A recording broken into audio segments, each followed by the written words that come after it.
Então, Pedro Henrique tem aí de 50 minutos a 1 hora para a apresentação, depois a gente vai passar para a arguição. Pode começar. Então, pessoal, boa tarde a todos. Meu nome é Pedro Henrique Macedo Barros, estou sob a orientação do professor doutor Paulo Renato Silva de Carvalho. Hoje irei defender a minha dissertação de mestrado intitulada como Influência da Simetria de Diffeomorfismo na classe de universalidade ON em qualquer ordem de loop.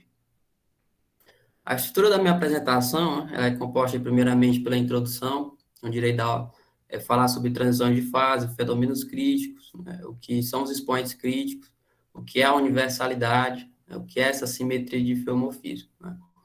No capítulo 2, nós iremos conhecer o método BPHZ, aí como que ele funciona aí na teoria lambda F4. Né. Aqui irei dar as definições, falar sobre a divergência e o procedimento de renormalização dessa teoria. Irei também falar sobre o grupo de renormalização e como obter os expoentes críticos através dele. Né. Lembrando que tudo isso aqui, né, do capítulo 2, vai ser feito no espaço-tempo plano, beleza?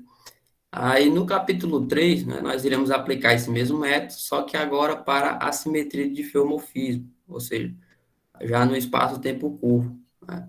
Nesse capítulo aqui, os expoentes críticos eles foram obtidos até 3 loops para um deles, né, e até 2 loops para os restantes.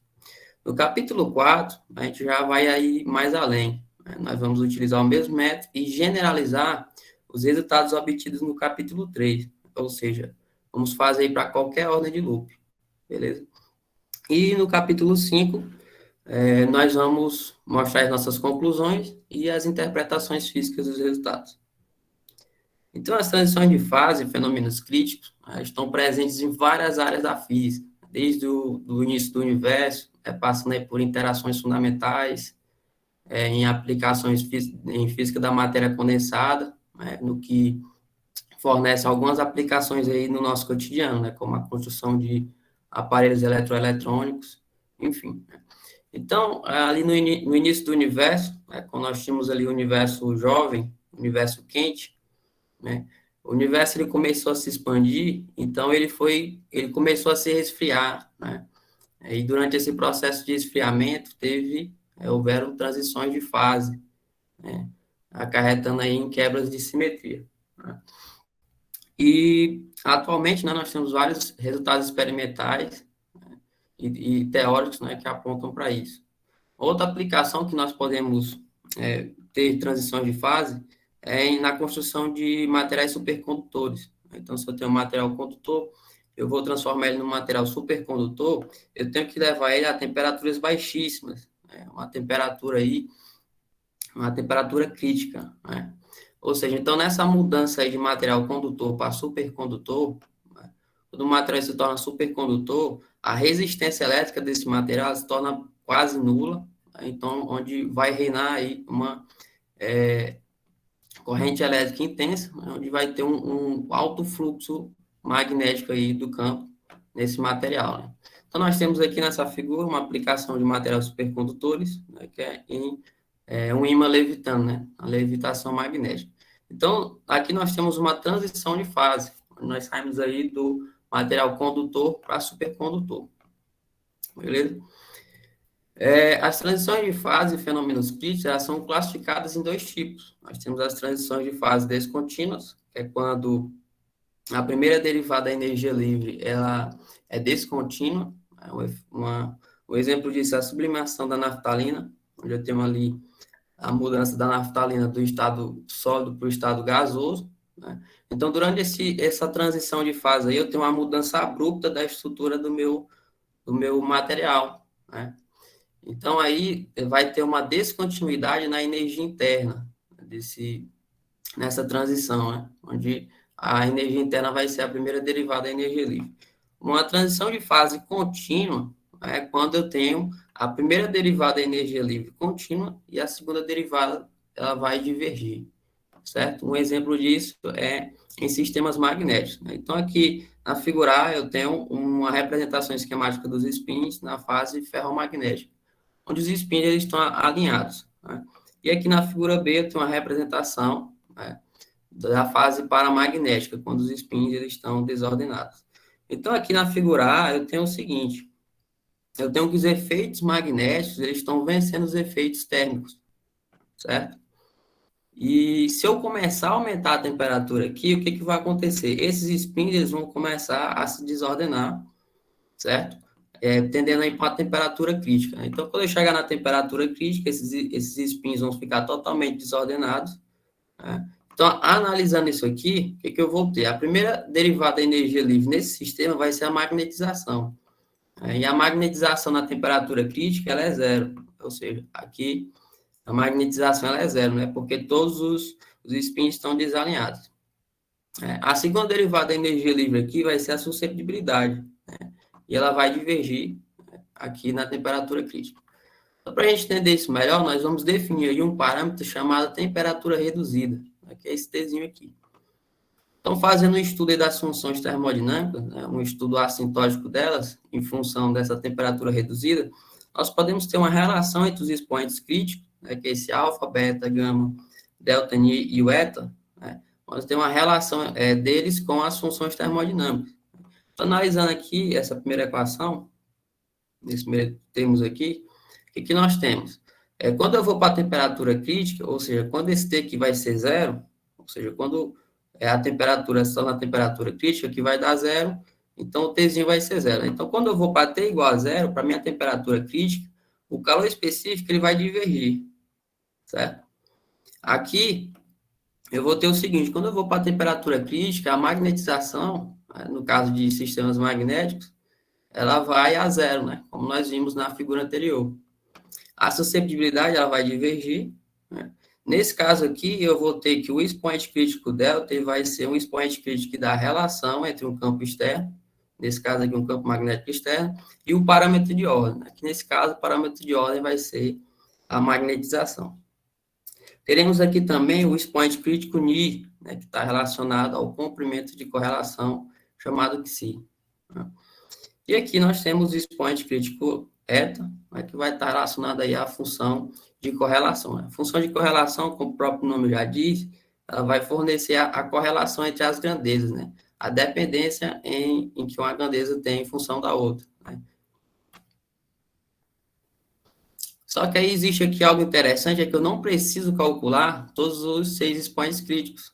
Basta eu saber o valor de 2 deles, ou seja, do Ni e do eta, que eu sei o valor dos outros 4, certo? Eu só preciso disso, encontrar o valor desses dois. Observe aqui que eu tenho que todos esses 4 expoentes críticos estão em função de Ni e de eta, e da dimensão aqui do meu problema. Então, só preciso saber desses 2 expoentes críticos. Uma característica importante aí dos expoentes críticos é a universalidade. O que diz essa universalidade?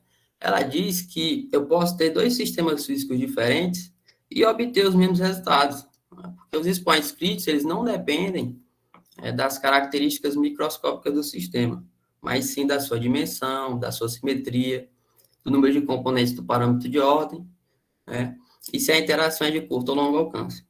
Então, a classe de universalidade que nós iremos trabalhar aqui vai ser a classe de universalidade ON, que vai ser uma classe de universalidade que ela generaliza esses modelos aqui, né? O modelo de Ising, modelo XY. Então, se o número de componentes do meu parâmetro de ordem for 1, então eu vou ter os expoentes críticos do modelo de Ising. Para n igual a 2, vou ter do XY. Para n igual a 3, vou ter o modelo de Heisenberg. Caminhante aleatório para n igual a 4, n igual a 0. E o esférico para n tendendo ao infinito. Então, agora aqui nós vamos entender o que é essa simetria de diffeomorfismo. Beleza? Essa simetria de diffeomorfismo, quando o Einstein ele escreveu as suas equações da relatividade, ele escreveu de uma forma em que elas não dependiam do referencial adotado, não dependiam das coordenadas do sistema, né? Ou seja, a física do problema ela não deve mudar, né, se eu adotar um referencial diferente. Tanto que primeiro ele fez a relatividade restrita, que só depende aí do referencial inercial, né? E ele generalizou essa sua teoria para a teoria geral da relatividade, em que ela não depende do referencial, certo? Então, escrever uma equação que não depende do referencial significa escrever ela utilizando a covariância geral, né? Ou seja, a covariância de diffeomorfismo. Então, nesse caso aqui, nesse caso, né, do diffeomorfismo, o que ele vai ser? Vai ser uma transformação geral de coordenadas, em que eu vou transformar a minha teoria, né, o meu sistema, independente do referencial adotado. Então, se eu faço isso, eu vou trabalhar aí com uma trajetória de uma geodésica, né, basicamente. Então, vai introduzir aí uma gravitação, né? Então, para eu poder ter gravitação no meu sistema, eu tenho que adicionar ela utilizando esse termo aqui, que eu ia dizer, que é o acoplamento mínimo, né? Acoplamento mínimo é o termo mínimo que eu tenho que introduzir na minha lagrangiana para que ela envolva gravitação. Estou introduzindo aqui o acoplamento mínimo, eu já vou estar estudando gravitação. E nós teremos também o termo de acoplamento não mínimo, vai ser caracterizado aqui pelos os parâmetros do espaço-tempo curvo, né? Onde eu vou ter aqui o R, que vai ser um background geral, um background curvo geral, e o Xi, que vai ser a nossa constante de acoplamento não mínimo. Essa figura aqui eu coloquei só para representar mesmo, e que nós iremos trabalhar aí com o espaço-tempo curvo, né, e que a simetria de diffeomorfismo descreve. Então, tendo esses conceitos em mente, né, o nosso trabalho ele tem como objetivo, né, estudar uma teoria de campos escalares, que vai possuir simetria ON, e o termo de interação lambda F4, onde esse lambda aqui é a nossa constante de acoplamento. Essa teoria é conhecida como teoria lambda F4. Então, o objetivo disso aqui vai ser partir do método do grupo de renormalização, com simetria de diffeomorfismo, utilizando espaço-tempo curvo, a fim de investigar os valores dos expoentes críticos, a fim de investigar o efeito dessa simetria de diffeomorfismo na hipótese de universalidade, né? Então, depois que eu calcular os expoentes críticos, né, no espaço-tempo curvo, se eles permanecerem os mesmos aí do espaço-tempo plano, significa que essa simetria de diffeomorfismo ela não afetou a hipótese de universalidade. E se os expoentes críticos mudarem, significa que essa simetria de diffeomorfismo ela tem sim uma influência sobre os valores dos expoentes críticos, né? Ou seja, vai quebrar aí a hipótese de universalidade, né? Então, vamos entender melhor essa teoria que nós estamos utilizando, a teoria F4. Então, a teoria F4 ela é uma teoria definida pelo funcional de energia de Ginzburg-Landau, onde ela é caracterizada por esse termo aqui, que é o termo quántico, é um termo de alta interação, né? Que diz que os campos eles não só interagem com os outros, mas também consigo mesmo, né? E esse funcional de energia aqui ele é bem importante, é bem efetivo para poder estudar fenômenos críticos, né, como mostraram aí os trabalhos do Kenneth Wilson, né? Então, nosso funcional de energia, já com o termo de interação aqui, que é o que nós iremos utilizar, temos aqui a nossa constante de acoplamento lambda. Para nós podermos extrair as informações do nosso problema, nós iremos precisar aqui de um campo externo auxiliar, que é esse J, né? Então, eu vou adicionar ele aqui acoplado com o campo, né? Vou definir aí meu funcional gerador, que vai estar carregando aí o funcional de energia. E esse cara aqui, ele recebe esse nome de funcional gerador, porque quando eu aplico aqui as derivadas, né, quando eu faço as derivadas em função da corrente, dessa corrente que nós introduzimos aqui, ela vai gerar aqui as funções de correlação, né? As funções de correlação. Então, qual é a minha tarefa aqui? É fazer as derivadas, né, desse funcional gerador, gerar as funções de correlação e depois de ligar a corrente, né? Ou seja, esse campo externo auxiliar ele tem um caráter aqui, né, puramente matemático, só para explicitar aí as nossas informações do problema. Então, agora vamos estudar o caso livre, né, que é um caso mais fácil para nós podermos entender melhor, né? Então, aplico aqui o meu termo lambda igual a zero, o termo de interação vai zerar. Eu vou ter aqui meu funcional de energia livre. Vou ter da mesma forma as funções de correlação, né? Vai ficar dessa forma aqui, né, substituindo aí. E após aplicar o teorema de Wick e fazer muita conta, a gente vai encontrar aqui a função de dois pontos na sua representação algébrica. O interessante aqui é que cada termo desse, né, a gente pode escrever em termos de um diagrama, né? podemos escrever um diagrama aqui para eles, e a função de 2 pontos na sua forma diagramática no espaço das posições é dada por esse termo aqui. Beleza?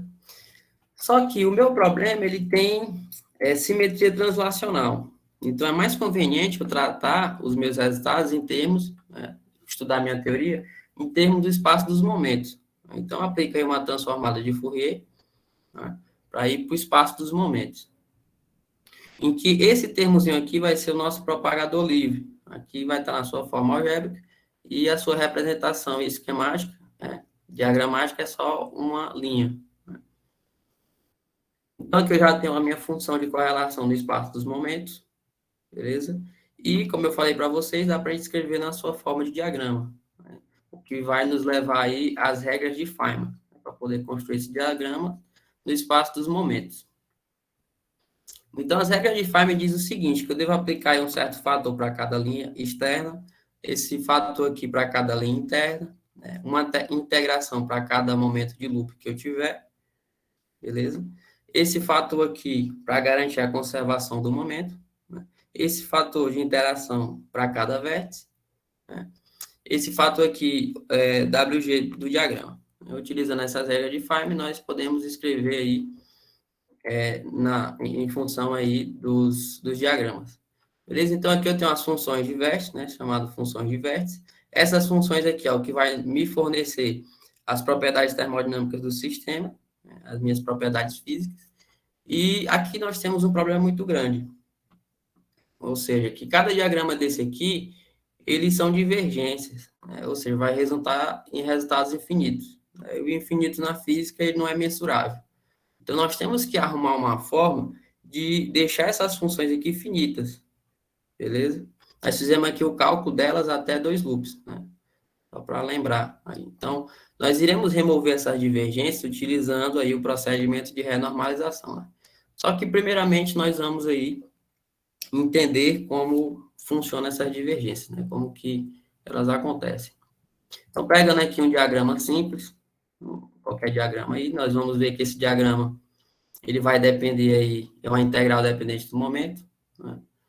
Então, esse diagrama ele vai possuir D menos 4 potências de momento, em que quando eu tenho D igual a 4, eu vou ter divergências logarítmicas, né? Coloque que D igual a 4, vou ter divergências logarítmicas. Se D for menor do que 4, a integral vai ser finita.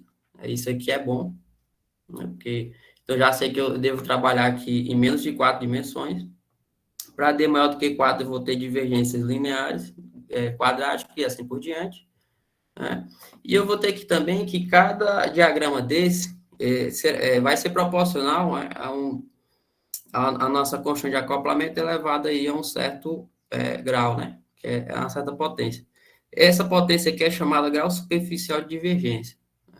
E para nós sabermos se esse diagrama vai ser divergente, né, vai ter a condição, né? Se esse ômega aqui for maior ou igual a zero, significa que o diagrama ele vai ser divergente.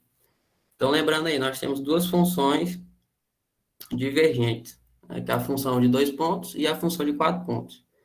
Beleza? Então, trabalhando aqui em 4 dimensões, nós teremos que essa potência vai ser dada dessa forma. Então, como eu tenho aí duas funções divergentes, que é a função de 2 pontos e a função de 4 pontos, quando eu coloco n igual a 2, para estudar a função de 2 pontos, eu vou ter que esse ômega aqui vai ser igual a 2, né? Então, a nossa restrição é que se for maior ou igual a zero, significa que o diagrama vai ser divergente. Então, aqui deu igual a 2, né? Então, o diagrama de 2 pontos é divergente. Se eu botar n igual a 4, aqui vai ser 0. E cai dentro da nossa restrição, né? Se for maior ou igual a 0, é divergente. Então, eu tenho aí, que a partir desse número, né, de 4, eu vou ter o quê? Os diagramas convergentes, né? Então, no momento, eu só tenho o quê? Que essas duas funções de vértices que vão ser divergentes. Beleza? Aquela que eu mostrei para vocês. Então, investigando aí a dimensão crítica da minha teoria, eu vou ver o seguinte, que esse R aqui vai ser a potência do campo arbitrária, né? Ou seja, vai ser o número aqui que vai acompanhar o campo lá no termo de interação. O nosso termo de interação aqui da nossa teoria é 4, né? Então, eu vou ter aqui lambda F4. E colocando aqui o R igual a 4, eu vou obter que a minha dimensão crítica ela vai ser 4. Beleza? Então, as divergências elas vão aparecer em 4 dimensões. Beleza? Então, eu tenho que trabalhar aí em uma dimensão menor do que 4, onde eu vou introduzir agora aqui essa dimensão é d igual a 4 menos epsilon. Ou seja, eu não vou trabalhar em exatamente 4 dimensões, eu vou trabalhar ali próximo de 4 dimensões, onde esse epsilon aqui ele vai ser infinitesimal. Então, eu vou ter uma dimensão contínua. Meio que isso aqui vai caracterizar o método de regularização dimensional. Né? Então, avaliando aí, melhor, calculando as nossas integrais em d igual a 4 menos epsilon dimensões, eu vou ter que os diagramas vão ficar dessa forma aqui, ó. Ou seja, todos eles dependendo do fator 1 sobre epsilon. Né? Pode ver aqui. Então, quando o epsilon ele tende a zero, né? No final do meu problema, eu tenho que ter as minhas funções diversas finitas quando o epsilon tende a zero. Então, quando o epsilon for a zero, todos esses diagramas aqui eles vão ser divergentes. Beleza?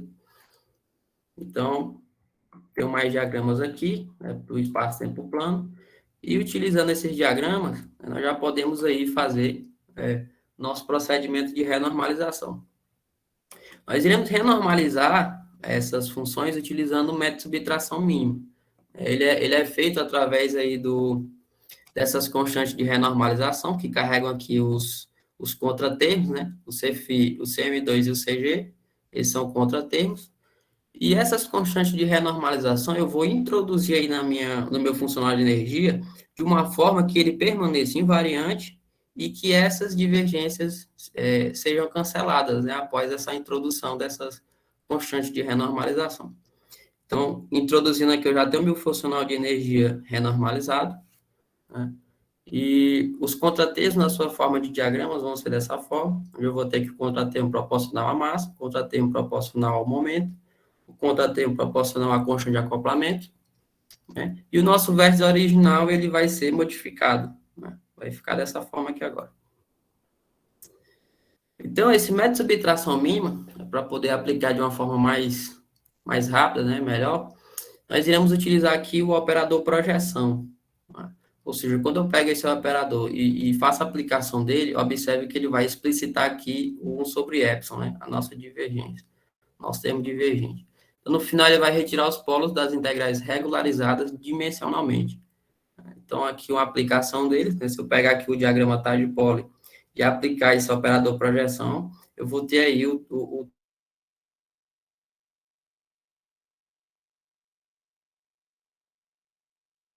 termo do diagrama diversas renormalizadas. Então, aquelas funções que antes eram divergentes, agora, a partir quando eu inserir aqui os contratermos, elas vão ficar renormalizadas. Né? Então, os contratermos, eles têm que ser inseridos de uma forma, né, que, por exemplo, para eu poder renormalizar aqui a minha função de 2 pontos, eu tenho que adicionar os contratermos em todos os diagramas de um loop. Né? Se eu quero renormalizar aí a minha função de vértice em 2 loops, eu tenho que adicionar os contratermos nos diagramas de um loop. Né? Mesma coisa aqui com a função de 4 pontos. Adicionei os contratermos nos diagramas de um loop. Então, depois desse procedimento, as nossas constantes de renormalização vão ficar dessa forma, onde falta aí eu aplicar aqui o operador projeção e substituir os fatores de simetria. Esses fatores de simetria aparecem por causa das contrações do diagrama. Tem que para balancear isso. Então, eu vou ter aqui os fatores de simetria, eu vou substituir, e eu vou ter as constantes de renormalização na sua forma final. Né? Então, substituindo essas constantes de renormalização lá no meu funcional de energia, eu já vou ter aí que todas as divergências da teoria, elas vão ser totalmente removidas. Então, agora eu já tenho as minhas funções de vértices finitas, né? E a minha função de vértice finita, ela vai depender, né, ou seja, a minha função de vértice renormalizada vai depender da função de vértice não renormalizada, acompanhada aí de um certo fator. Né? Os meus parâmetros renormalizados também, os parâmetros renormalizados vão depender dos parâmetros não renormalizados. Beleza? Tem aqui uma informação útil, né, que as funções de vértice não renormalizadas elas são independentes do parâmetro de massa μ. Então, aplicando aí um operador diferencial, né, nessas funções de vértice não renormalizadas, né, e fazendo algumas contas, nós vamos ter aí a equação do grupo de renormalização. Nós vamos ter aqui a função beta, gama e a função gama m, que vai nos fornecer os expoentes críticos. Então, essas funções aqui são chamadas de funções do grupo de renormalização. São elas que vão nos fornecer os nossos expoentes críticos. Então, as nossas funções do grupo de renormalização, até 2 loops, são dados por essas expressões aqui. Beleza?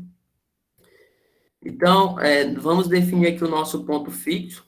Esse ponto fixo vai ser um ponto em que as funções diversas elas vão ser invariantes sobre transformações de escala, onde eu vou ter aí a minha função beta igual a 0, né? Então, tenho aqui minha função beta é igual a 0, vou isolar o ponto fixo aqui, que vai ser o U. Então, teria aqui a expressão final do ponto fixo. Através desse ponto fixo, eu posso calcular aí os expoentes críticos eta e ni. Né?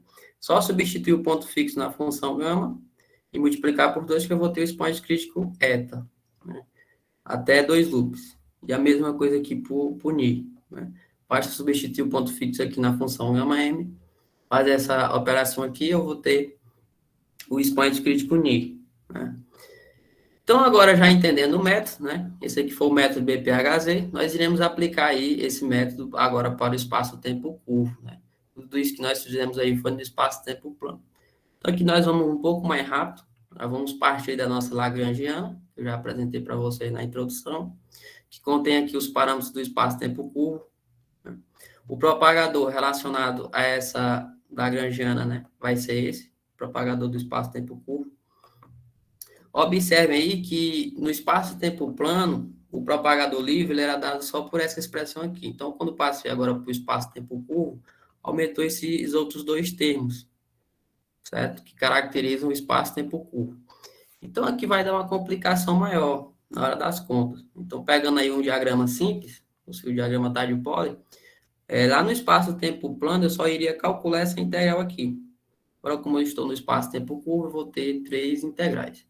Então, isso aqui dá um trabalho gigantesco, e por felicidade minha, isso já foi feito pelo professor Helder e pelo professor Paulo Renato, que nos fornece esses resultados aqui nos seus trabalhos.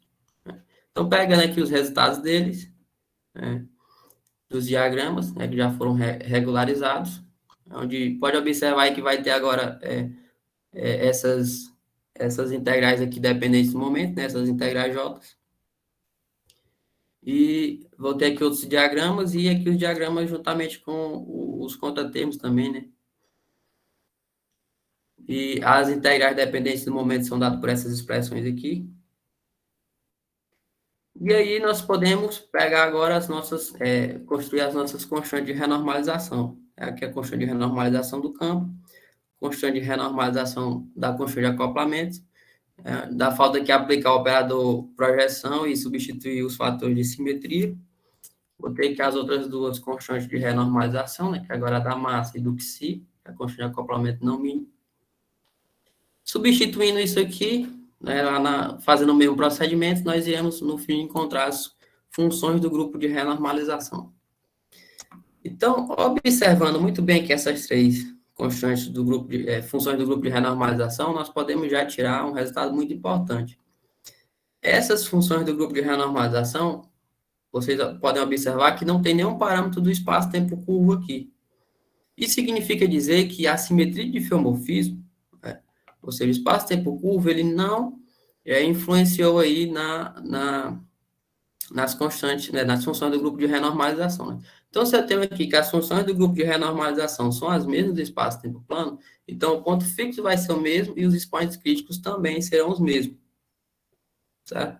Então, eu vou ter aí o ponto fixo sendo os mesmos e os expoentes críticos sendo os mesmos. Observando aqui melhor, né, o ponto fixo vai ser o mesmo, não mudou, e os expoentes críticos também serão os mesmos. O que eu vou concluir aqui é que até a ordem abordada, até agora, a classe de universalidade ON ela não foi violada, né, usando aí a simetria de diffeomorfismo. Então, agora nós vamos muito mais além, que é generalizar isso aqui para qualquer ordem de loop, certo? Nós vamos fazer isso utilizando aí o nosso teorema, né?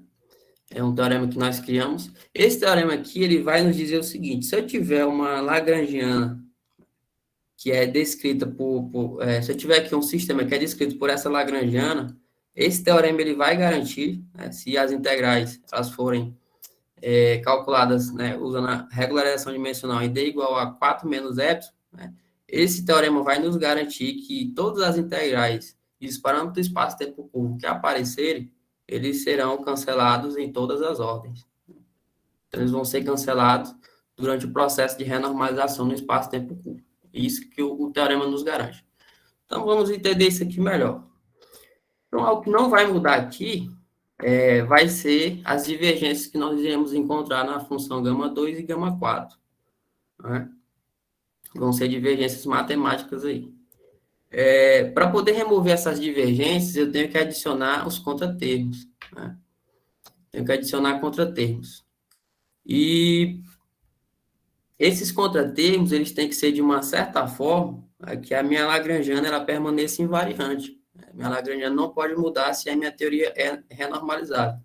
E nós já vimos que essa teoria ela é renormalizável. Então, todo termo que aparecer a mais aí na lagrangiana tem que sumir, tem que ser cancelado. Então, nós iremos definir aí as nossas constantes de renormalização para qualquer ordem de loop. Nós teremos aqui os contratermos, né, os enésimos contratermos. Então, fazendo o mesmo procedimento, nós iremos ter aí a nossa equação do grupo de renormalização para qualquer ordem de loop, juntamente aí com as funções do grupo de renormalização para qualquer ordem de loop. Aqui as minhas funções diversas já estão finitas. E aqui agora vai ter algo interessante. Eu falei que tudo que for de integral dependente do momento que aparecer, elas serão canceladas. Mas o que me garante que essas integrais dependentes do momento elas irão aparecer?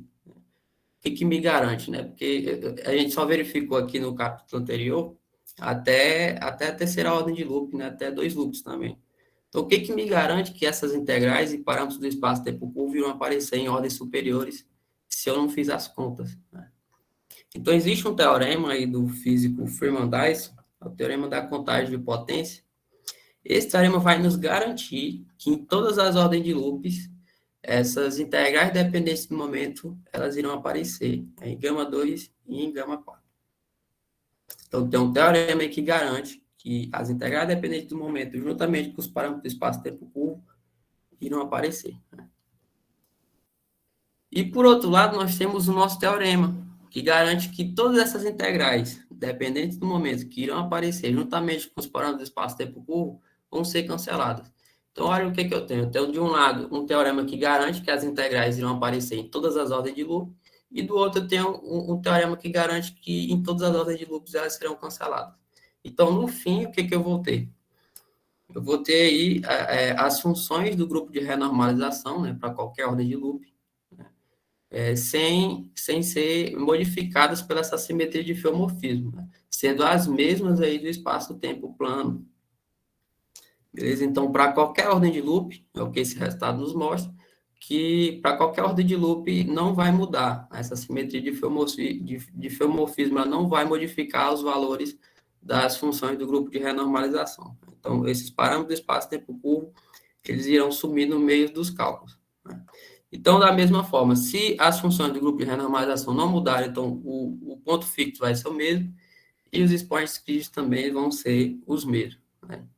Então, o que acontece? Para eu poder saber qual é em qualquer ordem, né? Chutar uma ordem aí, né?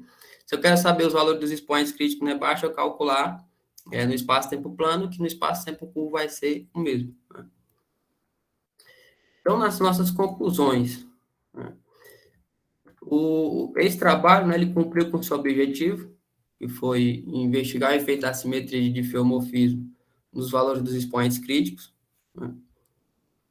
Durante os cálculos das funções do grupo de renormalização, as integrais dependentes do momento, juntamente aí com os parâmetros do espaço-tempo curvo, foram cancelados, né? Decorrente disso, as nossas funções do grupo de renormalização foram as mesmas do espaço-tempo plano, né? Foi possível, através disso aqui, né, dessas informações, foi possível criar um teorema que generaliza esses resultados para qualquer ordem de loop, né, que nos garante que essas integrais dependentes do momento, juntamente com os parâmetros do espaço-tempo curvo, vão sumir, vão ser cancelados. Decorrente disso, vou ter o quê? Que os expoentes críticos, eles vão ser os mesmos em qualquer ordem de loop, né, vão ser os mesmos aí do espaço-tempo plano. Ou seja, os expoentes críticos do espaço-tempo curvo vão ser os mesmos do espaço-tempo plano para qualquer ordem de loop, né? Nos levando aí que a simetria do diffeomorfismo, ela não modifica os valores dos expoentes críticos e o que nos leva a dizer que a hipótese de universalidade ela permanece intacta para qualquer ordem de loop. Certo? Então, aí, a simetria do diffeomorfismo ela não viola a classe de universalidade ON. Né? Por quê? Porque essa simetria, né, ela vai estar presente aí no espaço onde o campo está inserido, né, e não no espaço interno do campo. Por isso que não muda. Então, aqui os meus agradecimentos. Eu queria agradecer primeiramente à banca, né, agradecer também ao meu orientador, o professor Paulo Renato, né, que fez um trabalho aí de excelência. Agradecer também à UFP, pelo o curso de pós-graduação, agradecer à CAPES pelo apoio financeiro e agradecer a todos vocês aí pela atenção. É isso.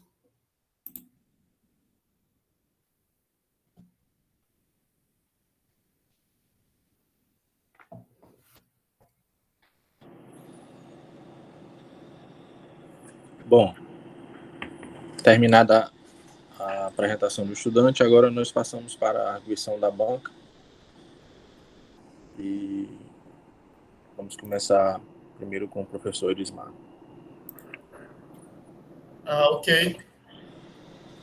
Eu agradeço aí ao professor Paulo Renato e ao Pedro Henrique pelo convite para participar dessa defesa da banca. Parabenizo aí o Pedro Henrique pelo trabalho, certo? Conseguiu, inclusive, chegar no resultado geral e onde vocês batizaram aí como um teorema, né? E legal o resultado. E viu que você fez bastante cálculos e tudo até chegar aí, né? Eu tenho algumas poucas perguntas bem superficiais, porque eu não trabalho diretamente com essa questão, né, que você abordou. Assim, eu faço um uso do espaço-tempo curvo no outro contexto, né? Então, o que eu tenho assim, para perguntar é mais superficialmente. Mas é o seguinte, a apresentação também foi muito boa, viu, Pedro Henrique? Inclusive, eu não tinha entendido direito a simetria do diffeomorfismo. Você falou agora que é quando você inclui o espaço curvo, né? Assim, geralmente, quando eu olho para espaço curvo, eu pego lá um modelo específico, assim, mais Welder, tipo espaço curvo, tipo Rindra e tal. Você aí, de fato, não precisa especificar um modelo, um específico, um espaço curvo específico, que você resolve vale geral para qualquer métrica de espaço curvo que botar aí, não é isso? Os seus resultados. É isso, né? Isso. Tá ok, tá bem. Beleza. Então não depende. Então, qualquer métrica de espaço curvo aí já está valendo, né? Assim, é geral mesmo, né? É a transformação geral de coordenadas aí. Essa simetria de diffeomorfismo. Assim, uma outra coisa que isso, você faz a teoria, a interação lambda φ4, né? Você pega a lambda φ4 porque é o que, fisicamente, é o que interessa, né? A lambda φ4 que a teoria... Temos outros aí, né? Você poderia... Mas isso é o que interessa aí, né? É que vai nos fornecer aí os expoentes críticos, né? Vai nos levar ao grupo de renormalização e fornecer os expoentes críticos. Tá, mas poderia ser algo além ou aquém do lambda φ4? Aí eu não sei, professor. Tudo bem. Meu conhecimento não vai além dessa teoria. Não, também não sei muito assim. acho que isso é uma expansão, né? Você pega ali o lambda F4. Beleza, porque aí você mostrou aquela Lagrangiana, acho que é a página 43, mais ou menos, dos slides, que lá ela tem lá já o lambda F4, aí você trabalha em cima dela, né? Então, e aí você Essa mostra aqui, tudo para ela, né? Acho que é mais ou menos. essa Lagrangiana aqui, né? Isso, exatamente. Pronto, você faz tudo com ela, na realidade, né? Ela já, ela é assim, essa Lagrangiana explica bastante problemas assim, na física, eu acho que imagino que é isso, né? Assim você consegue atacar problemas com ela, né? Imagino que é isso, não sei. Porque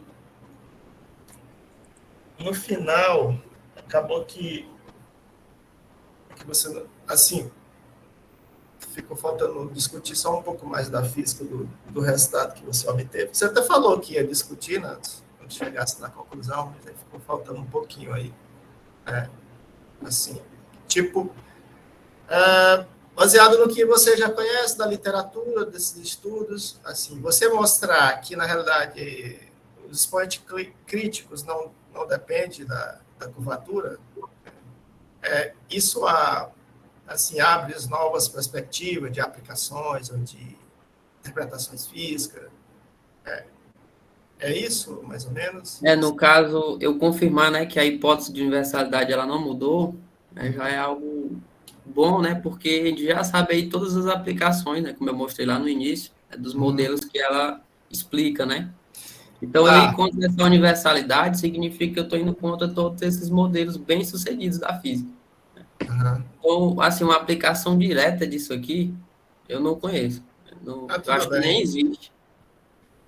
O que você queria era É confirmar a universalidade. confirmar a universalidade, né? Isso. Que a curvatura não ia, pelo menos, mexer com isso, né? Isso. Tá bom, era isso mais ou menos que eu tinha para perguntar. Assim. Novamente, parabenizo você aí, viu? Que o seu objetivo era esse, chegar na questão de mostrar esse resultado, né, que é independente dessa simetria aí. Né? Então tá bom, estou satisfeito aí, viu, Paulo? Viu, Pedro? Obrigado, professor. Certo, só voltando aí.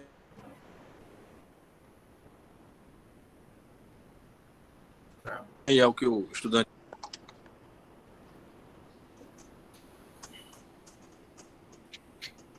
Opa, só voltando aí. Sim. Ao que o estudante, acho que não. Realmente no mestrado, o leque de conhecimento ainda não é tão distante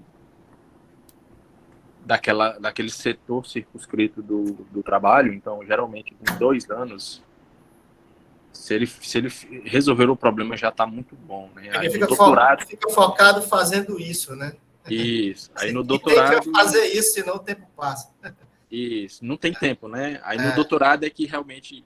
Mas no caso aí... Isso. No caso, ele... Existem outros problemas, sim, que você poderia atacar, como outros modelos. Então, tem, sei lá, o famoso modelo Phi3, tem o Phi6 também, poderia ser atacado, inclusive no futuro aí. E outro questionamento sobre aplicações é porque, de fato, eu até costumo dizer, né, que a minha linha de pesquisa, ela tá mais assim para física matemática, então é testar a consistência lógica interna da teoria. Então, sim, se você tem uma verdade na prática, a teoria para aquela verdade ela tem que ser consistente. Se ela não for consistente, ela não vai explicar aquele fato, né? Então, e também tem que ter a ver com o experimento, quando é física, né? Quando se trata de física.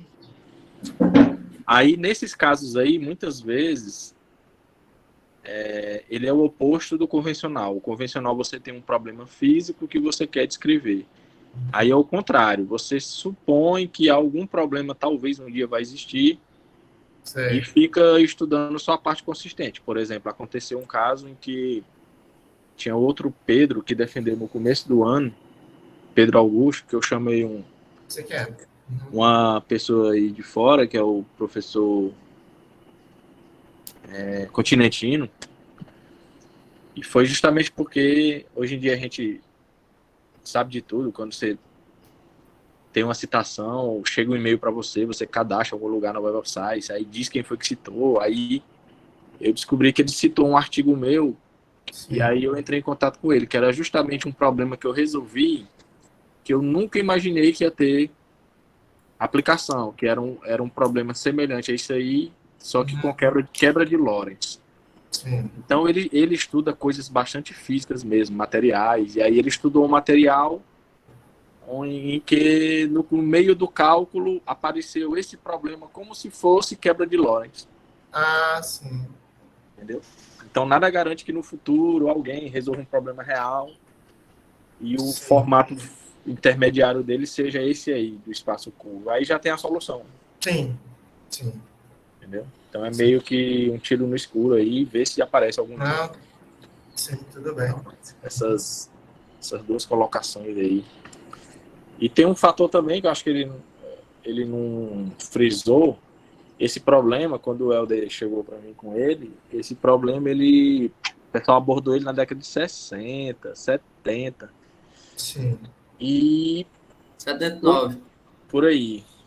Como os expoentes dão o mesmo do FI4, aí o pessoal meio que abandonou. Só que aí eles tinham uma notação muito confusa, que era, como esse problema realmente é complicado, é cheio de detalhes, que foi o que ele não fez aí, a parte dos lucros, eles só conseguiram fazer na época com a notação mista, que eu nunca vi. Você mistura espaço das coordenadas com o momento. Eu nunca vi. Geralmente, né, a gente trabalha ou só na coordenada, ou só no momento, né? Aí eu pensei, por que esse negócio não faz só no momento? Aí quando eu fui ver, eu percebi o tanto de sutileza que tinha. E aí conseguimos publicar um clássico ortográfico nisso. Justamente por causa dessa dificuldade aí. Entendi. Então teve esse avanço aí no trabalho anterior. Só que para mostrar para qualquer loop, na época eu não conseguia enxergar. E só enxerguei agora e botei esse trabalho para ele. Legal. Perfeito. Pronto. Tudo bem. Certo. Então eu queria agradecer o professor Ismar pelas contribuições. As perguntas aí já meio fugindo do trabalho, mas no sentido positivo da coisa, né? Ou seja, tem outras formas, já sugerindo novos trabalhos, né? Quem sabe ele fazer um doutorado aí, o FI3, o FI6, um espaço curvo, pode até já procurar aí o estudante, né? Quais são as versões de espaço curvo, né? Para o FI3 e para o FI6, como ficariam? E então agora eu passo a palavra para o Helder, que é o outro membro da banca. Ok. Já eu gostaria também de agradecer, tá, ao professor Paulo e ao Pedro Henrique pelo convite. O trabalho está muito bom, a tese tá bem organizada, né? Tipo, os pontos, né, que você colocou aqui. Só tenho, eu fiquei só numa dúvida com relação aqui, no resumo aqui, quando você coloca o resumo da tese, vou abrir aqui, eu acho que lá quando você já vai falar dos expoentes, né, você fala assim, que os expoentes críticos foram obtidos, primeiramente até a ordem de 3 loops para um deles, né, que você está falando, e até 2 loops para os restantes. Aí eu fiquei na dúvida, porque ao longo da tese aqui, você só tem as contribuições aqui de 2 loops, né? Por que você colocou o quê? Nesse caso aqui, do que eu quis dizer, por exemplo, aqui, são esses. Espera. Porque esse aqui, né, o eta, ele só tem ele só começa a aparecer aqui em 2 loops. Se eu fizesse para ele aqui só, sei lá, até 2 loops vai aparecer esse termo. Então, o eta ele foi calculado até o nível de 3 loops, né? Tanto que se a gente multiplicar aqui, esse termo vai ficar epsilon a terceira aí. Né? E aqui até 2. Sim. Sim. É porque lá nas funções de vértice lá, tipo a função de 2 pontos, de 4 pontos lá, você só colocou até diagramas de 2 loops, né? No caso aqui, de 3, aparece aqui, ó. Botei aqui os diagramas. Ó, aí só tem diagrama de 2. Aqui o de 3. Ah, tá. Certo. Então, foi Deixa eu feito ver até aqui aqui. Tá, certo. Certo. Deixa eu só voltar bem aqui, porque eu tô lá na... Tá. É porque no espaço... Porque, por exemplo, no capítulo 2 aí, por exemplo, na equação 2.32, você só botou o diagrama de 2 loops aqui. Deixa eu ver, na equação 2.35 também só tem até 2 loops. Eu não consegui ver, foi aqui, encontrar aqui na tese. Na tese mesmo. Na tese, é? É na tese. Na tese, eu botei esses diagramas lá no apêndice. Deixa eu ver. Esse que eu acabei de mostrar aqui do espaço-tempo curvo. Mostrei até o apêndice. Estão no apêndice esses diagramas aqui. A das funções de vértice que eu mostrei, os diagramas, foi só no espaço-tempo curvo, só até 2 mesmo. Só para demonstrar o método. Aí a aplicação foi a partir do capítulo 3. Já peguei o resultado de vocês e... Tá. Você tá... certo. Você quer só porque você pegou já... tá. Lá no espaço-tempo plano lá você só fez 2, né? Até 2, né? Isso. Espaço-tempo plano só 2. Tá. Aí quando foi aplicar no espaço-tempo, né, curvo, aí que você usou lá o resultado lá dos artigos, né? Isso. Certo, entendi. Eu acho que seria bom lá, talvez, fazer referência a isso, né? Lá, talvez até no resumo e na conclusão lá que você colocou isso aí. Uhum. Talvez seria bom fazer referência. Ok. A outra coisa é aqui no capítulo... deixa eu abrir aqui. Tá, no capítulo 3 aqui, quando você fala já do método BPHZ para a simetria de diffeomorfismo, né? Eu acho que você poderia talvez colocar uma seção aqui, porque você já colocou, né? A equação 3.1 já é o propagador lá, né? Você está dizendo, de acordo Tu com... tá falando da dissertação, né? Isso, estou falando da dissertação. Eu estou olhando para a dissertação, tá? Na equação 3.1 aí, você já colocou o propagador aí no espaço-tempo curvo, né? Fazendo referência aí a... Né, menção aí na referência 27, que deve ser os artigos lá, né? E aí, a questão é que aqui você poderia colocar uma seção, né, falando sobre essas coordenadas de rima, né? Ficaria um pouco mais didático, talvez, para o leitor, né? Que for ler aqui. E ele, né? Porque você só faz menção aqui, né? Em um espaço-tempo geral, é bastante útil utilizar a representação local, né? No espaço dos momentos, baseado nas coordenadas normais de rima. Adicionar aqui. Tu encontrou aí? No iníciozinho, isso, nesse primeiro parágrafo aí. Entendeu? Aí aqui eu acho que você pode colocar uma seção aqui, falando mais sobre essas coordenadas normais de rima, né? Sim. Tá? Ficaria um pouco mais didático, sei lá. Ok. Certo? Certo. Ok. A outra coisa aqui, descendo mais aí, eu acho que é lá no capítulo... No 4. No primeiro parágrafo aí, né? Antes do teorema. Né? Quando você fala aí isso. Quando você fala aqui, né, ó, que, portanto, né, utiliza-se aqui o método, né, de Bogoliubov Parasiuk, né? Rep, Zeeman, BPHZ, né? Que é o mais geral, né? Aí, tipo, o mais geral, assim, que sentido, né? Porque ficou assim uma expressão, acho que um pouco vaga, né? Sentido de Assim, mais... resolver, eu acho que no sentido de resolver o problema de uma forma mais geral, né? Que tem vários e vários outros métodos aí, inclusive o professor Paulo Renato trabalha. Sim, mas é isso que eu tô perguntando. É nesse sentido, mas mais geral em que sentido, né? Tipo, mais geral... Sim, aí você faz a comparação com os outros métodos, né? Tipo, tem um método lá da condição de renormalização, né? Você fixa lá o momentos, né? E esse BPHZ, assim, seria mais geral em que sentido, né? Aí só eu entendendo os outros, não sei. Beleza. Mas aí você procura aí, viu? Uhum. No Heider, até no Clarence lá, para ver essa questão do BPHZ aí. E aí você só né, fazer um comentário aqui, mais, né, assim, dizer o mais geral em que sentido, né? Certo. Certo? Tá, para não ficar um pouco muito vago, né? Uhum. Ok. Deixa eu ver aqui outra coisa, deixa eu ver se tem outra coisa aqui.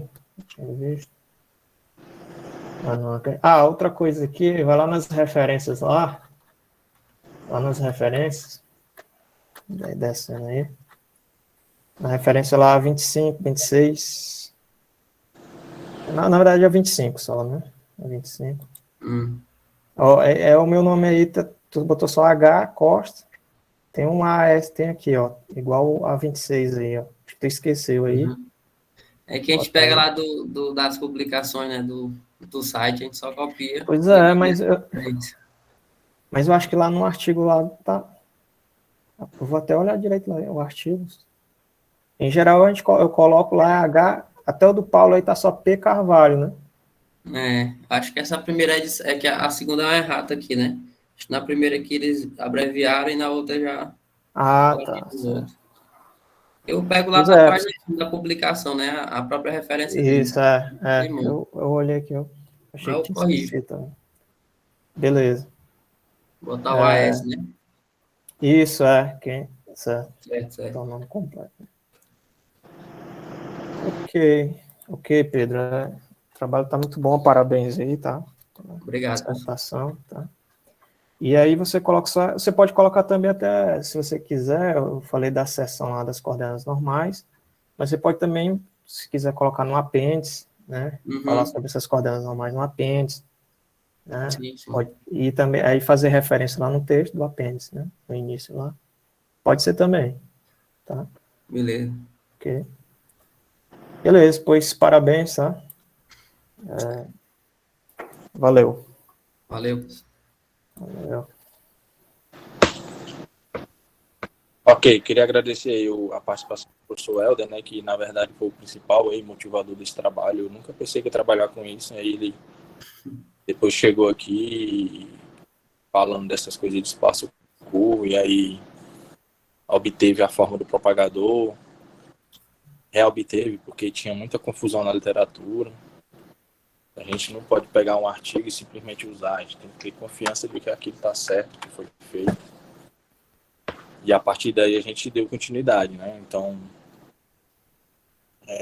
se o Helder não estivesse por aqui, na época que foi feito aí o trabalho anterior, presencialmente, seria complicado, é praticamente impossível fazer isso aí. E aí a gente uniu forças, né? Então é nesse momento que entra a colaboração. E é bom, realmente eu concordo que ele deve explicar aí melhor essa afirmação, porque quem não é da área ficou uma frase solta, né? Quem sabe do negócio vai entender, mas quem não sabe, Sim. ou seja, por que é o mais geral? O que ele é o mais geral? Sim, Os outros são específicos, é isso? O que é isso? Então tem que entender isso aí para depois escrever, né? Não há escrita sem entendimento. Então agora eu queria convidar toda a plateia, menos a banca, para se retirar e retornar daqui a uns 5, 7 minutos aí, que a banca vai avaliar e dar a nota.